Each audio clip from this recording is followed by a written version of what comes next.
ಬಂಜಾರ ಸಮಾಜದವರು ವಾಸ ಮಾಡುವಂಥದ್ದು. ಅದನ್ನೆಲ್ಲ ಬಿಟ್ಟು ಯಾವಾಗಲೂ ನಿಗಮದ ಅಧ್ಯಕ್ಷ ಅಥವಾ ಡೈರೆಕ್ಟರ್ಸ್ ಆಗಲಿ ದಾವಣಗೆರೆ ಶಿವಮೊಗ್ಗದವ್ರಿಗೆ ಕೊಡ್ತಾ ಇದ್ದಾರೆ. ಅದಕ್ಕೆ ನಾವು ಇಷ್ಟೇ ಹೇಳಾಕತ್ತೀವಿ, ಮಾನ್ಯ ಉಪಮುಖ್ಯಮಂತ್ರಿಗಳಿಗೆ ಮುಖ್ಯಮಂತ್ರಿಗಳಿಗೆ ಯಾವುದೇ ಒಂದು ವಿಚಾರವಾಗಲಿ ನೀವು ಒಳ್ಳೆ ರೀತಿಯಿಂದ ನಮ್ಮ ಬಿಜಾಪುರದವರಿಗೆ ಅಧ್ಯಕ್ಷ ಸ್ಥಾನ ಕೊಡಬೇಕು ಮತ್ತು ಬರುವಂಥ ದಿವಸದಲ್ಲಿ ಈ ತಾಂಡಾಭಿವೃದ್ಧಿ ನಿಗಮ ಹೆಚ್ಚಿನ ಕೆಲಸ ಮಾಡಲಿಕ್ಕೆ ಅವಕಾಶ ಮಾಡಿಕೊಡ್ಬೇಕಂತ ಹೇಳಿ ನಾನು ನಿಮ್ಮ ಮಾಧ್ಯಮದ ಪರವಾಗಿ ನಾನು ವಿನಂತಿಸಿಕೊಳ್ತಾ ಇದ್ದೀನಿ. ನಾವು ಹಲವಾರು ಬಾರಿ ನಿಮ್ಮ ಮುಂದೆ ಕೇಳ್ತಾ ಬಂದಿದ್ದೇವೆ. ಈ ಬಾರಿ ಬರೀ ಉತ್ತರ ಕರ್ನಾಟಕ ಅಷ್ಟೇ ಸಮಸ್ತವಾಗಿ ಏನು ಮತ ಧೋರಣೆಯನ್ನು ಬಂದಂಥ ಎಲ್ಲ ಸರ್ಕಾರಗಳೇನು ಆ ಧೋರಣೆನ ಅನುಸರಿಸ್ತಿದ್ರು, ಅದೇ ರೀತಿ ಬಂಜಾರ ಸಮಾಜ ಕೂಡ ಏನು ಹೊರತಾಗಿಲ್ಲ. ಉತ್ತರ ಕಡೆ ಬಂಜಾರ ಸಮಾಜ ಕೂಡ ಒಂದು ರೀತಿಯಿಂದ ಸೆಕೆಂಡ್ ಕ್ಲಾಸ್ ಸಿಟಿಸನ್ ಅಂತ ವರ್ತನೆ ಮಾಡೋದನ್ನು ನಾವು ಕಾಣ್ತಾ ಇದ್ದೇವೆ.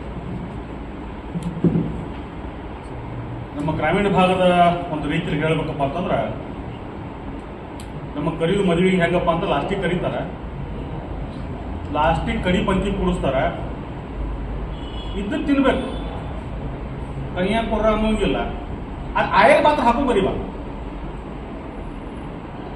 ಈ ರೀತಿಯಾದ ಧೋರಣೆನ ಎಲ್ಲಾ ಸರ್ಕಾರಗಳು ಎಲ್ಲಾ ಪಕ್ಷಗಳು ಅನುಸರಿಸ್ತಾರೆ. ಅದಕ್ಕೆ ಬಂಜಾರ ಸಮಾಜನ ಹೊರತಾಗಿಲ್ಲ.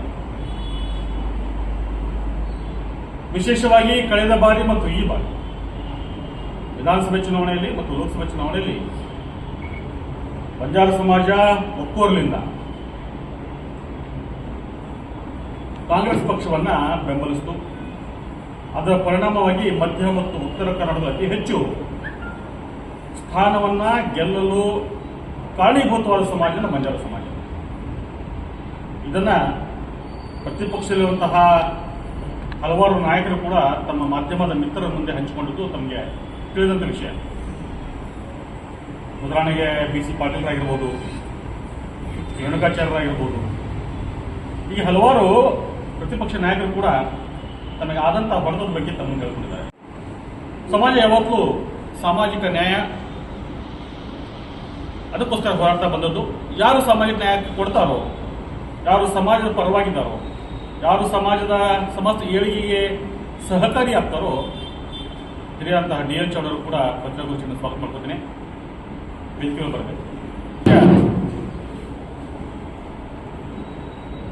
ಕಾಂಗ್ರೆಸ್ ಪಕ್ಷವನ್ನ ಬೆಂಬಲಿಸೋ ಅದರ ಪ್ರತಿಫಲವಾಗಿ ಸುಮಾರು 68ಕ್ಕೂ ಹೆಚ್ಚು ವಿಧಾನಸಭಾ ಮತಕ್ಷೇತ್ರಗಳಲ್ಲಿ ಕಾಂಗ್ರೆಸ್ ಪಕ್ಷಕ್ಕೆ ಅನುಕೂಲವಾದ ಒಂದು ವಾತಾವರಣ ನಿರ್ಮಾಣವಾಗಿ ಅತಿ ಹೆಚ್ಚಿನ ಸಂಖ್ಯೆಯಲ್ಲಿ ಇವತ್ತು ಕಾಂಗ್ರೆಸ್ ಪಕ್ಷದ ವಿಧಾನಸಭೆಯಲ್ಲಿ ಸದಸ್ಯರಿದ್ದಾರೆ. ಅಂದ್ರೆ ಅದಕ್ಕೆ ದೊಡ್ಡದಾದ ಕೊಡುಗೆ ಬಂಜಾರ ಸಮಾಜ ಇದೆ. ಬಂಜಾರ ಸಮಾಜದವರು ಇದ್ರೂ ಕೂಡ ಒಂದು ರೀತಿಯ ತಾರತಮ್ಯ ನಾವು ಅನುಭವಿಸ್ತಾ ಇದ್ದೀವಿ. ಪ್ರತಿಯೊಂದಕ್ಕೂ ನಾವು ಹೋರಾಡಬೇಕು, ಪ್ರತಿಯೊಂದಕ್ಕೂ ನಾವು ಹಕ್ಕನ್ನು ಮಂಡಿಸಬೇಕು, ಪ್ರತಿಯೊಂದಕ್ಕೂ ಭಿಕ್ಷೆ ಬೇಡುವಂತಹ ಒಂದು ಪರಿಸ್ಥಿತಿಗೆ ನಮ್ಮನ್ನು ತಲುಪಿಸಿದ್ದಾರೆ. ಅದಕ್ಕಾಗಿ ಅಂತಹ ಒಂದು ಪರಿಸ್ಥಿತಿ ತಂದವರಿಗೆ ನಾವು ನಿಮ್ಮ ಮುಖೇನ ಅವ್ರಿಗೆ ಹೇಳಿ ಇಚ್ಛೆ ಪಡ್ತೇವೆ, ಇನ್ನು ಮೇಲಾದರೂ ಆ ಧೋರಣೆಯಿಂದ ಹೊರಬಂದು ಹೆಚ್ಚು ಜನಸಂಖ್ಯೆ ಇರುವಂತಹ ಈ ಜಿಲ್ಲೆಗಳಿಗೆ ಪ್ರಾತಿನಿಧ್ಯ ನೀಡಿ ಅಂತ ಹೇಳಿ ಬಂಜಾರ ಸಮುದಾಯಕ್ಕೆ ವಿಶೇಷವಾಗಿ ಆ ಸಮಾಜವನ್ನ ಸಾಂಸ್ಕೃತಿಕವಾಗಿ ಬೆಳೆಸಬೇಕು, ಉಳಿಸಬೇಕು. ತಾಂಡಾ ಹಟ್ಟಿಗಳಲ್ಲಿರುವಂತಹ ಮೂಲಭೂತ ಸೌಕರ್ಯಗಳಿಗೆ ಹೆಚ್ಚಿನ ಒತ್ತು ಕೊಡುವ ಉದ್ದೇಶದಿಂದಲೇ ದಶಕಗಳ ಹೋರಾಟದ ನಂತರ ಕರ್ನಾಟಕ ತಾಂಡಾ ಅಭಿವೃದ್ಧಿ ನಿಗಮ ಅಂತ ಸ್ಥಾಪನೆ ಆಯಿತು.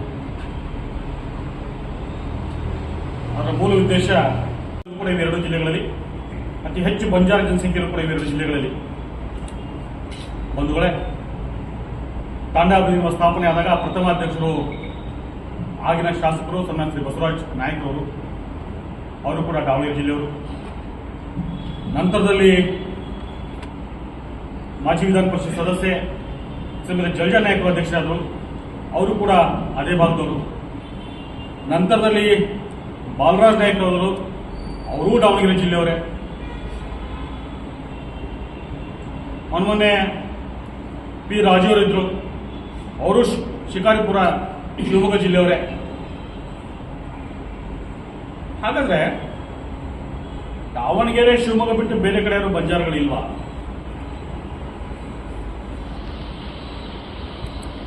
ದಾವಣಗೆರೆ ಮತ್ತು ಶಿವಮೊಗ್ಗ ಮೈಸೂರು ಕರ್ನಾಟಕದಲ್ಲಿರೋರು.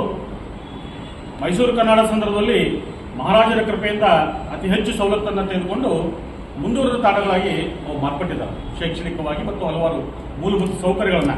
ಉತ್ತರ ಕರ್ನಾಟಕ ಮತ್ತು ದಕ್ಷಿಣ ಕನ್ನಡದಲ್ಲಿ ಹೋಲಿಸಿ ನೋಡಿದಾಗ ದಕ್ಷಿಣ ಕನ್ನಡದ ಬಹುತೇಕ ತಾಂಡಗಳು ಎಲ್ಲ ಸೌಲಭ್ಯಗಳನ್ನು ಬಹುತರವಾಗಿ ಸೌಲಭ್ಯಗಳನ್ನು ಪಡೆದಂತಹ ತಾಂಡಗಳಾಗಿದ್ದಾವೆ. ನಾವು ಉತ್ತರ ಕನ್ನಡದಲ್ಲಿ ಈ ಮೂಲಕ ಆದರೂ ಕೂಡ ಈ ನಮ್ಮ ಉತ್ತರ ಕರ್ನಾಟಕ ಆಗ್ತಿರುವಂತಹ ಒಂದು ಮಲತಾಯಿ ಧೋರಣೆಯಲ್ಲಿ ಇದು ಒಂದು ಭಾಗ ಅಷ್ಟೇ. ಸಮಸ್ತವಾಗಿ ನಾವು ಉತ್ತರ ಕರ್ನಾಟಕದ ಮಲತಾಯಿ ಧೋರಣೆಯಲ್ಲಿ ಇದೆ ಅಂತ ಹೇಳಲ್ಲ, ಇದು ಕೂಡ ಒಂದು ಭಾಗ ಅಂತ ನಾನು ತಿಳ್ಕೊಂಡು ಇದಕ್ಕೆ ಬಗೆಹರಿಸಿದ್ರೆ ಮುಂದಿನ ಸಮಸ್ಯೆಗಳು ಕೂಡ ಆ ಬಗೆಹರಿಸೋಕೆ ನಮ್ಮ ಒಂದು ರೀತಿಯಿಂದ ಉತ್ತರ ಕನ್ನಡದಲ್ಲಿರುವಂಥ ನಮ್ಮೆಲ್ಲರಿಗೂ ಒಂದು ಧೈರ್ಯ, ಸ್ಥೈರ್ಯ, ಮಾನಸಿಕವಾದ ಶಕ್ತಿ ಸಿಗ್ತದೆ ಅಂತ ನಾನು ನಂಬಿಕೊಂಡು ನಿಮ್ಮ ಮುಂದೆ ನಿಮ್ಮ ಮುಖೇನ ಅವರಿಗೆ ತಲುಪಲಿ, ನಮ್ಮ ಅಹವಾಲು ತಲುಪಲಿ, ನಮ್ಮ ನೋವು ತಲುಪಲಿ, ನಮ್ಮ ನಿವೇದನೆ ತಲುಪಲಿ, ನಮ್ಮ ಮನವಿ ತಲುಪಲಿ ಅಂತ ನಾವು ನಿಮಗೆ ಬಂದಿದ್ದೇವೆ. ಒಟ್ಟಾರೆ ಉತ್ತರ ಕನ್ನಡದ ಈ 2 ಜಿಲ್ಲೆಗಳಿಗೆ, ಬಂಜಾರರಿಗೆ ನ್ಯಾಯ ತಮ್ಮ ಮುಖೇನ ಸಿಗುತ್ತೆ ಎಂಬ ವಿಶ್ವಾಸ ನಮಗಿದೆ. ತಮ್ಮೆಲ್ಲರಿಗೂ ಮತ್ತೊಮ್ಮೆ ವಂದಿಸಿ ಅಭಿನಂದಿಸಿ. ಬಗ್ಗೆ ನಾವು ತನಿಖೆ ಮಾಡೋದು ಬೇರೆ ಅಲ್ಲ, ಆದರೆ ಆ ವ್ಯಕ್ತಿ ಚೆನ್ನಾಗಿದ್ರೆ ಬಹುಶಃವಾಗಿ ಸ್ವಲ್ಪ ನಿಷ್ಪಕ್ಷಪಾತವಾಗಿ ತನಿಖೆ ಕೂಡ ಆಗ್ಬೋದು ಆರೋಪಗಳ. ಅದಕ್ಕಾಗಿ ನಮ್ಮ ಭಾಗದಲ್ಲಿ ಕೊಟ್ಟರೆ ಅದು ಸರಿಯಾಗಿ ಒಂದು ತನಿಖೆ ಆಗ್ತದೆ ಅಂತ ಪ್ರಾಧಾನ್ಯತೆ ಕೊಡಲಿ ಅಂತ ಬೇಡಿಕೆ. ಡಿ ಎಲ್ ಚೌಹಾಣ್ ಇದ್ದಾರೆ, ಅರ್ಜುನ್ ರಾಠೋಡ್ ಇದ್ದಾರೆ, ಮಾಜಿ ಜಿಲ್ಲಾ ಪಂಚಾಯತ್ ಅಧ್ಯಕ್ಷರು. ಆಮೇಲೆ ನಮ್ಮ ರಾಜು ಜಾಧವ್ ಇದ್ದಾರೆ, ಡಿ ಎಲ್ ಚೌಹಾಣ್ ಇದ್ದಾರೆ. ಹಾಗೆ ಗುಲ್ಬರ್ಗ ಕೂಡ ನಮ್ಮ ಸುಭಾಷ್ ರಾಠೋಡ್ ಇದ್ದಾರೆ. 2-3 ಬಾರಿ ಚಿಂಚೋಳಿಯಲ್ಲಿ ಸ್ಪರ್ಧಿಸಿ ಪರಾಗುವಂತಹ ಅಭ್ಯರ್ಥಿಗಳು ಹಾಗೂ ಮಾಜಿ ಆಲ್ ಇಂಡಿಯಾ ಬಂಜಾರ ರಾಜ್ಯಾಧ್ಯಕ್ಷರು ಇದ್ದಾರೆ.